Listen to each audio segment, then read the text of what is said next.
simulasi sidang, terus bikin position paper, itu sih yang menurut gue agak susah. Studi perang dan damai, dan geopolitik dan geostrategi. Itu lo juga ada nggak sih? Itu nggak selalu yang high politik, yang bener-bener politik, perang dan lain-lain. Ternyata juga ada yang pelajaran soft politiknya. Salah satu kayak isu lingkungan, gender, kayak gitu. Tadi kan kita udah ngulas ya istilahnya mungkin permukaannya kali ya, tentang HI itu apa sih, terus yang dimaksud dengan HI juga kayak gimana dan lain sebagainya kan, istilahnya dari kapan lu juga tertarik dengan HI. Nah, gue boleh nggak sih nanya istilahnya biar kita nih memberikan informasi ke teman-teman nih lebih jauh lah istilahnya, biar lebih real gitu. Oh ternyata HI itu kayak gini ya. Nah di sini tuh gue pengen nekanin istilahnya PTN ataupun PTS tuh ya tergantung lagi sama diri kita sebenarnya. Kayak istilahnya kalau misalkan kita di PTN tapi kita malas-malesan ya, menurut gue ya sayang juga kan istilahnya. Istilahnya kita di sini pengen nekenin aja ke jurusannya. Untuk selebihnya kayak kalian mau PTN kayak mau PTS ya itu terserah kalian, karena di sini gue pengen coba jelasin lebih jauh juga dan lebih dalam tentang HI itu sendiri.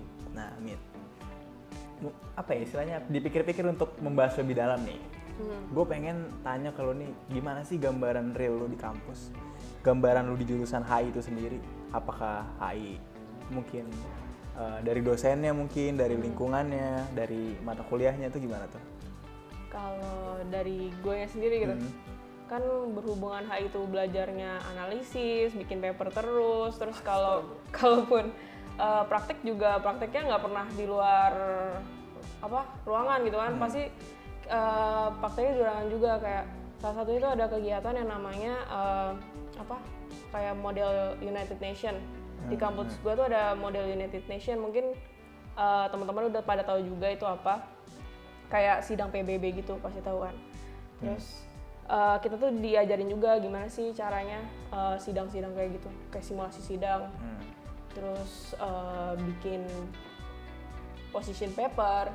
Itu sih yang menurut gue agak susah, karena kayak kita tuh harus ngerasain banget kayak gimana kita di posisi negara ini, jadi salah satu bagian dari negara ini, kayak kepentingan kita juga apa. Di situ sih susah banget. Jadi berarti istilahnya lu itu kayak dibagi-bagi gitu ya. Lu mungkin kayak kan tadi lu bilang kayak PBB kan. Lu misalkan lu megang negara apa gitu. Iya, dibagi-bagi kayak gitu. Dibagi-bagi. Oh, jadi diajarin emang berarti diajarin buat berdebat juga mungkin ya? Iya, diajarin debat juga, analisis juga kayak gitu. Nah, kalau dari dosennya sendiri gimana sih, Mit? Dosennya kebetulan kalau di kampus gue itu masih muda-muda banget. Iya, masih muda-muda, jadi kayak kita fun-fun aja, kayak sama teman sendiri sih, lebih ke teman sendiri. Jadi kita juga enjoy aja buat belajar kayak gitu. Nah, kalau bahas mata kuliah nih, kira-kira di HI itu mata kuliahnya apa aja sih? Kan tadi udah singgung ada ekonomi, terus ada hukum juga. Nah, dari nama mata kuliahnya yang lu pelajarin tuh ada apa aja sih? Oh ya, ada studi kawasan. Itu kawasan sendiri tuh kayak ada kawasan Amerika, terus ada Eropa, terus ada Asia Pasifik, terus ada Timur Tengah. Terus selain kawasan juga kita belajar diplomasi, itu ada sendiri kayak pengantar diplomasi, terus ada pengantar hukum internasional, terus kita juga ada pengantar politik waktu itu, terus hukum juga ada, hukum Indonesia. Tapi yang hukum Indonesia itu juga karena ini HI, jadi waktu itu belajarnya juga soal hukum Indonesia yang menyinggung ke internasional juga, terus politik Indonesia juga yang menyinggung internasional juga. Terus apa lagi ya? Banyak sih. Kalau di kampus gue tuh ada tambahan lagi sih, kayak critical thinking sama critical problem solving, karena itu membantu banget sih buat kayak kita kalau analisis gitu-gitu. Nah, Mit, gue juga nyari nih ya, istilahnya kan ya kita juga kepo gitu kan sama yang namanya jurusan hubungan internasional nih. Nah, gue tuh nemu ada yang namanya, ini dari mata kuliahnya ya, mata kuliahnya tuh studi perang dan damai, dan geopolitik dan geostrategi. Itu lo juga ada nggak sih? Itu ada. Ada. Kebetulan waktu itu dapat yang geopolitik. Geostrategi geopolitik ya sama aja.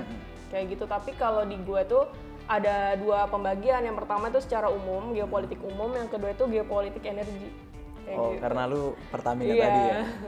Berarti lu istilahnya diajarin kayak pemetaan kita harus kayak gimana gitu-gitunya diajarin juga ya?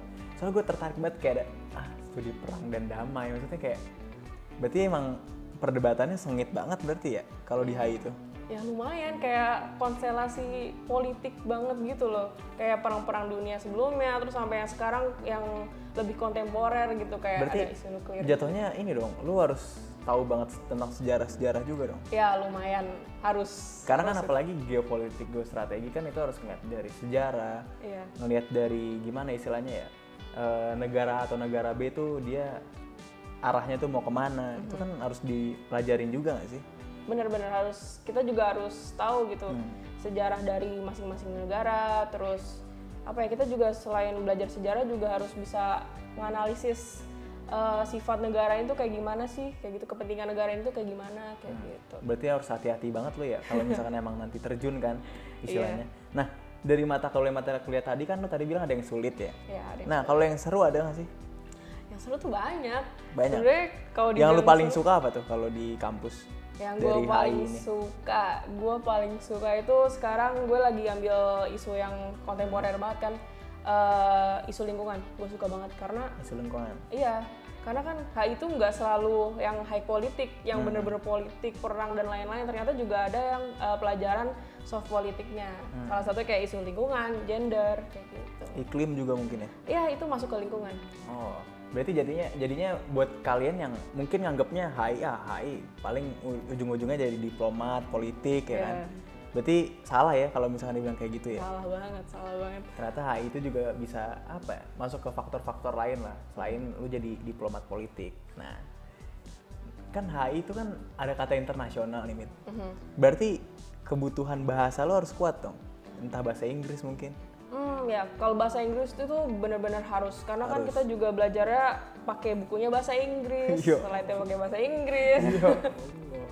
Terus kayak baca-baca berita juga harus bahasa Inggris, mau gimana lagi kan, harus itu harus banget. Kalau bahasa lain kayak yang bahasa lain selain Inggris, kayak misal Arab ataupun Mandarin dan Prancis dan Spanyol itu udah plus banget sih. Tapi umumnya tuh harus nguasain Inggris. Oh, tapi kalau di HI sendiri lu diajarin bahasa lain juga nggak? Mungkin kayak peminatannya. Waktu itu ada kursus bukan di mata kuliahnya, tapi kursus di luar situ. Itu ada bahasa Turki kalau di tempat gue. Oh, ada bahasa Turki. Berarti istilahnya minimal banget bahasa Inggrisnya harus kuat ya? Iya, betul. Nah, tadi udah cerita banyak lah istilahnya. Nah, bener nggak sih stigma kalau HI itu kerjanya nanti bakal keliling dunia? Keliling-keliling lah istilahnya, karena kan ya kita tahu kan HI itu kan internasional, kata-katanya internasional. Apakah emang stigmanya nanti kerjanya bisa keliling dunia atau kemana-mana, itu bener nggak sih? Bener sih, kalau kalian juga pilihnya yang emang hubungannya sama yang keliling dunia, kayak diplomat, terus kayak international office, kayak gitu-gitu, kayak di OI juga bisa, organisasi internasional itu bisa. Cuma kalau nggak milih di perusahaan kayak gitu, kayak misalkan kayak di multinasional aja atau di Indonesia sendiri juga bisa, kayak di Kemenlu tau kan, itu juga bisa di sini aja, nggak harus ke luar negeri. Nah, tadi kan udah cerita banyak nih tentang gambaran real lu kan, istilahnya di jurusan lu tuh ngapain aja, belajar apa aja kan. Nah, gue juga pengen tahu dong, kira-kira selama lu kuliah nih ya, ada nggak sih sesuatu yang baru yang lu dapetin gitu loh? Kan pasti kan ya nggak mungkin lah sama dengan SMA, nggak mungkin sama dengan SMP. Pasti kan itu kan ada jenjang dan tingkatannya kan. Nah, ada nggak sih sesuatu yang baru dapetin kayak, oh ternyata kayak gini ya gitu di kuliah? Yang gue dapetin sih bener-bener beda, berubah banget. Apalagi kalau misalkan lo nggak stay di rumah orang tua gitu, kayak harus rantau ataupun ngekos kan, otomatis lo sendiri, apa-apa harus mandiri. Udah gitu kayak selain bisa ngurus hidup lo sendiri, lo juga bisa belajar banyak ngurus time management lah gitu. Karena kan nggak cuma kuliah doang kan, pasti kayak ikut kegiatan ini itu yang menurut gue sih bagus banget buat ngelatih diri sendiri gitu, buat manajemen waktunya. Terus kalau di belajarnya juga berubah juga, kayak dulu kan kalau SMA kayak apa-apa masih bisa bareng-bareng, kalau sekarang nggak bisa kan, kalau ketahuan sama juga plagiarism nggak bisa. Jadi emang benar-benar harus mandiri Berarti itu yang menurut lu baru kayak mungkin dari sistem belajarnya, ya kan, dari lingkungannya juga mungkin ya. Nah, kalau pengalaman seru lu nih, Mit, selama lu di jurusan HI, ada nggak sih? Pengalaman seru? Ini kayak kegiatan gue di kampus atau lebih ke jurusan aja sih kayaknya. Nah. Di jurusan gue, pengalaman seru paling kayak kalau lagi study tour. Oh, ada juga? Iya, ada study tour ya, kayak ada juga study tour. Kayak field trip lu ya? Field trip iya, SMA. kayak field trip lah istilahnya gitu. Oh iya, lu study tour kemana tuh? Waktu itu gue ke BNPT di Sentul. Kayak terus habis itu juga pernah ke Interpol. Kenapa tuh lu ngapain datengin BNPT deh kalau boleh tahu? Ya kayak study tour selayaknya gitu, kayak cuma dengerin apa kata penjelasan mereka, tanya jawab kayak gitu-gitu aja sih. Terus ditunjukin juga, oh yang waktu itu menarik banget karena di sana itu kan terorisme gitu kan. Jadi mereka juga ngasih tahu, oh ini tuh teroris tuh kayak bla bla bla bla bla gitu. Jadi kayak kita juga menambah wawasan kita juga. Ternyata oh kayak gini ya yang di lapangan aslinya gitu. Jadi kan nggak cuma teori-teori yang kita dapat doang, tapi pas study tour juga terjun langsung. Iya, gitu ya, terjun langsung kayak gitu sih paling.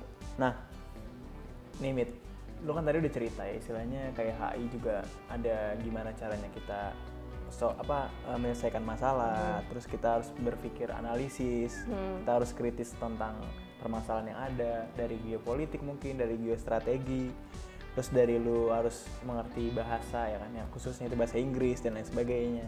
Nah, bisa nggak sih Mit, lu kasih kayak tips and trick lah istilahnya, gimana nih biar temen-temen nih mungkin yang memang tertarik banget untuk masuk jurusan HI, terus mereka kayak mikir, Kak gimana sih tips and trick biar kita tuh bisa survive gitu loh, kita bisa istilahnya bisa menjalani perkuliahan di HI itu dengan baik gitu loh. Lo ada nggak sih mungkin tips and tricknya? Tips dari gue, pokoknya lo jangan pernah males buat baca-baca berita yang ada di dunia ini khususnya gitu. Terus pokoknya jangan pernah males baca, karena kuncinya anak HI itu emang harus rajin baca. Apalagi kayak baca-baca berita yang terkini, terus baca-baca teori yang bersangkutan sama mata pelajaran kalian, mata kuliah kalian. Terus tips selanjutnya, kalian juga harus belajar terus buat memperdalam bahasa-bahasa lain gitu selain bahasa Inggris. Berarti jatuhnya ini ya, tips dari lu banyakin baca, banyakin referensi ya, update terus informasi. Ya, gitu. Mungkin emang itu ya. Sama selain mungkin ini kali ya, mempelajari bahasa Inggris dengan lebih dalam lagi kali ya. Harus. Nah, jadi tadi kan lu udah bilang tuh tentang tips and trick dari lu sendiri nih, biar kita bisa survive gitu kan istilahnya di jurusan HI. Yep. Nah, kira-kira lu mau nambahin lagi nggak sih?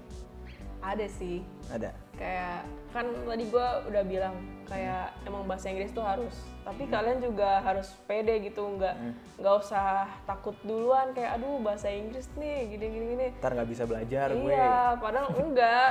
Kita juga sebenarnya banyak juga temen gue yang mungkin belum fasih lah bahasa Inggrisnya atau gimana, termasuk gue sendiri juga masih kadang bingung gitu. Tapi ya seiring berjalannya waktu, karena lo udah diterbiasakan gitu, kayak bacaan bahasa Inggris, dapat informasi bahasa Inggris, lama-lama juga lo ngerti lah lama-lama, kayak ke bawah arus aja. Terus juga kayak selain rajin baca, lo juga harus inisiatif sih. Kayak inisiatif, kayak nggak usah dengerin dosen terus, lo juga harus cari informasi lain di luar perkataan dosen gitu. Jadi jangan ngikutin kata dosen A, kita cuma ngikutin ya, A gitu betul, ya. Betul banget. Oke, Mit. Nah, ini kan kita udah bahas-bahas yang berat nih istilahnya. Kita udah ngasih tahu lah istilahnya HI itu secara mendalam nih, Mit. Nah, gue pengen yang asik-asiknya dulu nih. Kira-kira ada nggak sih tempat yang paling asik nih menurut lu lah, pendapat lu nih mungkin di kampus lu kan, tempat paling asik buat lu nongkrong mungkin, buat lu diskusi, buat lu yang ngerjain tugas mungkin, itu ada nggak sih? Ada sih. Kebetulan di kampus itu ada kafe sendiri. Perlu disebutin nggak namanya? Nah, terserah lu, gue basin aja. Ya udah, namanya Thumbs Up. Semua produk dari kampus gue itu ada UP Universitas Pertamina. Oh alah. Kayak gitu. Terus jadi ada corner tersendiri, nggak terlalu gede sih, sekitar berapa ya? Ya nggak terlalu gede, nggak terlalu kecil juga. Itu kafe sendiri, dia juga ngegiling dan lain-lain juga sendiri gitu kopinya. Itu enak banget sih. Enak banget ya. Enak banget, terus murah juga, asik juga buat nongkrong, buat nugas, buat meeting-meeting juga asik. Kalau lu selain di kampus ada nggak tuh di luar kampus mungkin? Oh banyak banget. Banyak banget. Banyak banget. Bisa lah tuh dikelilingin lah ya daerah UP.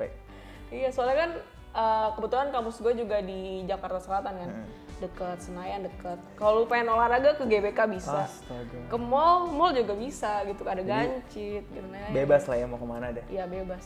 Nah, Mit, nih gue mau kasih tau nih Mit ke teman-teman istilahnya, Kak, aku mau dong masuk jurusan HI gitu kan.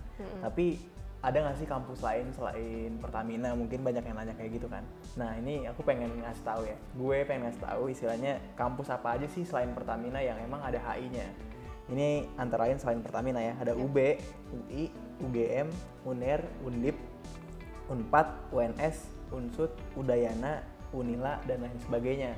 Nah untuk informasi lebih lanjutnya tentang kampus-kampus yang tadi gue sebutin, kalian bisa aja langsung cari di websitenya masing-masing universitas, karena istilahnya setiap kampus pasti punya kriteria berbeda-beda lah, istilahnya mahasiswanya tuh butuh yang kayak gimana, standarnya kayak apa tuh pasti berbeda-beda setiap kampus. Nah kalian bisa langsung cek aja di websitenya masing-masing. Nah Mit, untuk menutup nih Mit, kira-kira satu kata lah yang istilahnya bisa menggambarkan HI atau hubungan internasional, menurut lo apa tuh selama lo belajar 3 tahun ini? Pokoknya Satu kata aja. nano-nano. Nano-nano. Itu berapa kata? Iya. Dua ya Nano-nano. berarti. Nano-nano tuh. Nano-nano. Mungkin karena apa ya? Macem-macem kali ya lo Iya. belajarnya. Makanya lo bilang nano-nano. Oke Mit, thank you gitu aja. Ya oke. Thank you ya.